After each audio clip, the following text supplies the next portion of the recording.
So I'm sitting here today with Rav Yonatan Udren from the RRG Beit Midrash of Hebrew University. He runs that Beit Midrash, and we're going to talk about Agada, the stories and the spiritual kind of tales of the Gemara, the Talmud, and how important they are for a person who's searching for meaning and connection in Judaism. So right now I want to ask you, Rav Yonatan, how would you define, for someone who'd never heard the word Agada, what does it mean literally, and also what does it actually mean? Like, if a person's sitting down to learn Agada, what would that mean? First of all, Boker Tov, Rav Ari, it's so beautiful to sit here in Gan Sacher with you, watching the kids playing and the birds flying around. Agada, or Agada, I have a very personal, rich relationship with. Is really these stories that opened me up on my own Jewish journey to getting more deeply involved in Torah and realizing there's a tremendous depth and relevance that is held in the Torah, and specifically in these stories. So just as far as where you find these stories, the Talmud, the Gemara is broken up into two major sections, though it's not as if you could be able to differentiate between one from the other: the halachic, legalistic sources and the Agadic sources. So you could translate them as tales or allegories, stories. Sometimes it's not so clear, even in the Talmud itself, what is text that is meant to be taken legalistically and what is text that is meant to be taken as a story or an allegory. Interesting, the word Agada, le'aged, or we have their Eged bus lines, literally means to connect.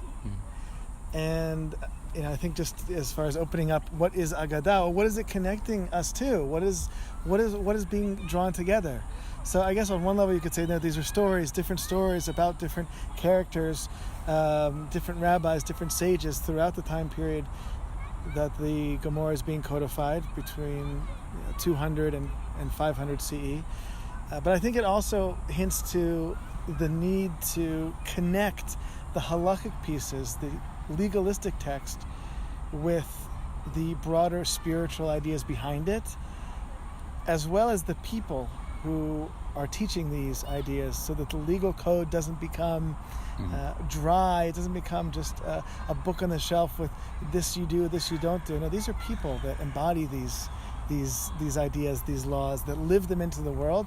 And let me tell you about them, because it's important, or as important as you know who they are and the lives that they lived as the laws that they teach. Another way to kind of think about what Agada is, a person who wants to study Agada, it's almost like the ancient rabbis, Chazal,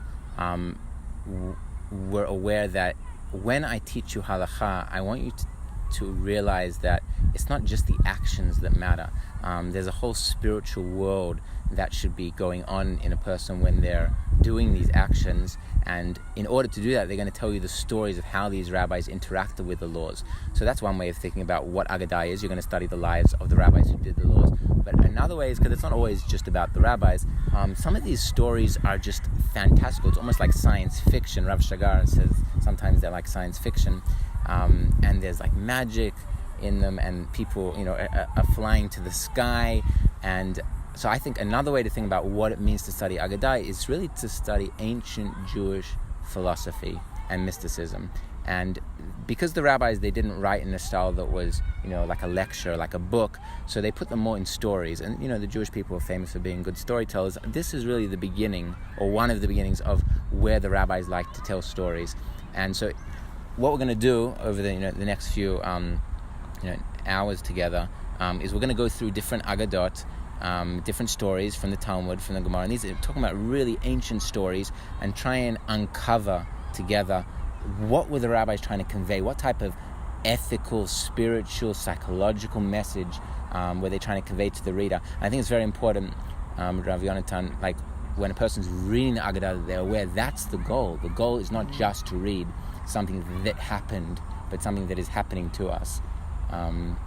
Any other things you want to tell them about what it would feel like to read Agada, or what goals when you're going in to read it? Yeah, I think that you made a beautiful point there, and I just want to elaborate on one aspect of it. Rabbi Cardozo mentioned this to me at a certain point, that the legalistic text, or the mitzvah itself, is like a snapshot, a black and white snapshot. You can imagine, someone putting on tefillin.